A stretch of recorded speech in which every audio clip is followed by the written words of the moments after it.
Algumas descobertas sugerem que nossos ancestrais eram mais avançados do que a gente pensava, sendo capazes de criar objetos e construções tão surpreendentes que a sua tecnologia ainda é um mistério para os cientistas nos dias de hoje, e para a gente também, é claro. Ficou interessado em conhecer algumas delas? Então continue conosco que o Mundo Desconhecido vai te apresentar no vídeo de hoje 7 tecnologias ainda sem explicação. Mas antes de assistir ao vídeo, te inscreve no nosso canal, clica no sininho de notificações, deixa aqui o teu joinha, teu comentário ao final do vídeo e nos siga também na conta oficial do Mundo Desconhecido no Instagram. O link está aqui abaixo na descrição. Sismoscópio de Zhang Heng. O primeiro sismógrafo moderno foi inventado em 1703 pelo físico francês Jean de Hautefeuille. O dispositivo deu aos cientistas a capacidade de medir com precisão a intensidade de terremotos e as suas dinâmicas. No entanto, esta seria apenas uma reinvenção, dado que um mecanismo semelhante já havia sido inventado quase 17 séculos antes pelo inventor chinês Zhang Heng. Ele desenvolveu o primeiro dispositivo do mundo capaz de detectar terremotos e era tão preciso que captava tremores em grandes distâncias, mesmo que ninguém nos arredores os tivesse percebido. O sismoscópio, nome dado a esse instrumento, era composto de um grande vaso de bronze com 8 dragões, cada um voltado para um ponto cardial e com uma bola na boca. Na base do recipiente, alinhados com os dragões, haviam sapos com a boca aberta e virada para cima. Se houvesse um terremoto, um dos dragões largava automaticamente a bola que caía na boca do sapo e a posição deste correspondia à direção de onde tinha vindo aquele tremor. O teste desse dispositivo aconteceu em 138 d.C., quando uma bola caiu sem que qualquer terremoto tivesse sido percebido. Poucos dias depois, o mensageiro trouxe a notícia de um terremoto que aconteceu em Kasu, a 600 quilômetros de distância, na direção indicada pelo instrumento. O que torna o sismoscópio de Zhang Heng tão impressionante é que as réplicas modernas não conseguiram atingir o nível de precisão descrito nesses registros históricos. Construção de Nan Madol. Em um remoto aglomerado de ilhas da Micronésia, encontram-se as ruínas de Nan Madol, cidade que prosperou de 1200 a 1700. O primeiro enigma está no fato dela não ter sido construída em terra firme, mas sim sobre cerca de 90 ilhotas artificiais, cada uma criada a partir de lajes de basalto pesando até 45 toneladas cada uma.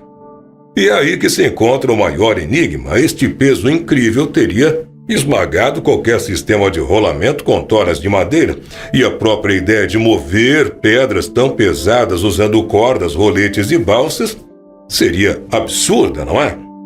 Todas as tentativas de recriar o deslocamento das lajes com técnicas primitivas falharam completamente. E o grande questionamento, é claro que permanece até os dias de hoje. Como eles transportaram as lajes maciças para Nan Madol? Sacsayhuaman. Outra construção que intriga engenheiros modernos está aqui na América do Sul. Sacsayhuaman, que significa Águia Real, é uma fortaleza que fica no extremo norte da antiga capital inca, Cusco. Erguida durante o reinado de Pachacuti entre 1438 e 1471 d.C., ela é composta de pedras pesando mais de 50 toneladas, cortadas com tanta precisão e montadas com tal grau de perfeição que nem uma folha de papel poderia passar entre as rochas. E como se não bastasse, partes da estrutura têm cantos arredondados, parecendo que de alguma forma foram capazes de amolecer a pedra naquele lugar. Sinais semelhantes de obras de engenharia muito além dos recursos disponíveis na antiguidade também podem ser vistos no Egito. As lendas incas dizem que Sacsayhuaman teria sido construída pelos deuses. Seria isso realmente verdade? Quem seriam os deuses? Pilar de Ferro. O Pilar de Ferro de Delhi é uma coluna de ferro de 6 toneladas e 7 metros de altura que tem 1.600 anos, mas apesar da idade, Ela incrivelmente não foi corroída pela ferrugem.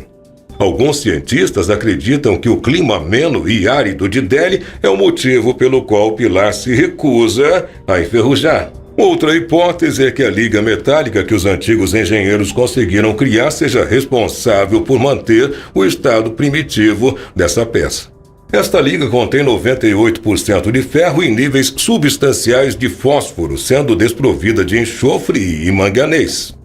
Porém, essa alternativa do clima cai por terra ao notar-se que outras peças, ainda bem mais novas, já sucumbiram à corrosão, e testes com a liga utilizada não obtiveram a mesma resistência à ferrugem apresentada pelo pilar.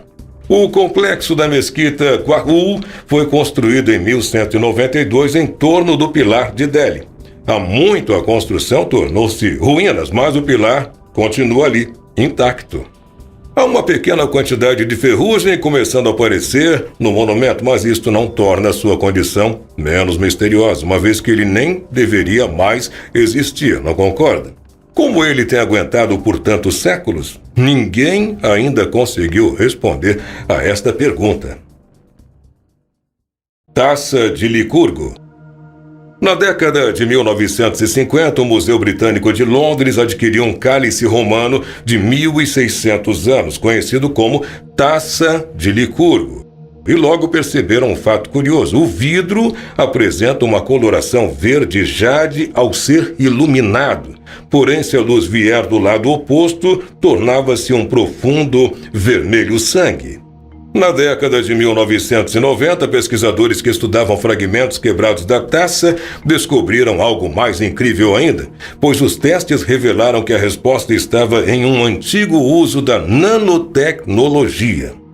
Os artesãos romanos que construíram a taça trituraram partículas de ouro até que tivessem apenas 50 nanômetros de diâmetro, ou seja, menos de 1/1000 do tamanho de um grão de sal.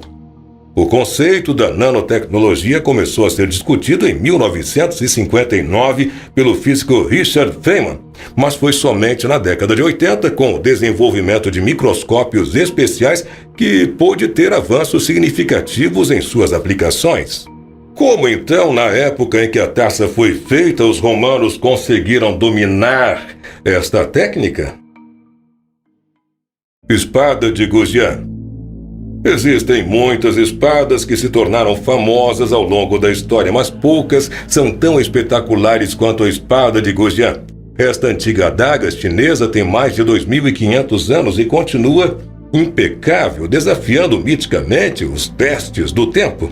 Em 1965, uma equipe de escavação descobriu a espada de Goujian numa tumba em Hubei, na China. E os arqueólogos estimam que tenha sido forjada entre 771 a 403 a.C. Eles ficaram realmente surpresos que a sua lâmina estivesse perfeitamente intacta, apesar de ter ficado enterrada num ambiente úmido por mais de 2.000 anos e ainda estava afiada. Esta resistência incomum à deterioração é rara em artefatos tão antigos e também intriga os cientistas até hoje. Espadas Ulfberht. De acordo com a lei viking, todos os homens livres eram obrigados a portar uma arma e estar preparados para a guerra, 24 horas por dia, 7 dias por semana. As mais antigas espadas vikings descobertas datam de cerca de 750 d.C., sendo que aquelas chamadas de Ulfberht, em particular, são alvo de estudo por serem consideradas impossíveis. Isto porque o processo usado para fazer espadas Ulfberht estava séculos à frente da concorrência. Na verdade, não seria possível replicá-lo em larga escala até a Revolução Industrial. Dizia-se que estas espadas eram mais afiadas, mais fortes e mais flexíveis do que as de qualquer outro guerreiro, o que dava ao seu usuário uma enorme vantagem na batalha. Em uma época em que os melhores guerreiros usavam cotas de malha como proteção, uma espada Ulfberht cortaria essa proteção como se fosse papel, melhor do que outras espadas. Em 2014, uma espada viking foi descoberta com uma inscrição em árabe, o que deu origem à hipótese de que as espadas vikings podem ter sido feitas com aço de Damasco. Estariam então os fabricantes das espadas Ulfberht usando as mesmas técnicas dos ferreiros da Síria? Como então os vikings e os árabes se envolveram no comércio entre si, com o continente inteiro e o Mediterrâneo os separando? É o típico caso de uma descoberta que só gerou mais perguntas. Será que as tecnologias que apresentamos foram decorrentes da genialidade dos povos antigos ou eles tiveram uma ajudinha externa? Deixe seu comentário aqui abaixo porque ele é sempre muito bem-vindo pra gente. Te inscreve no nosso canal, clica no sininho de notificações, deixa aqui o teu like e também te inscreve na nossa conta oficial do Instagram. O link está aqui abaixo na descrição. Muito obrigado por ter assistido a este vídeo até o final e até o próximo.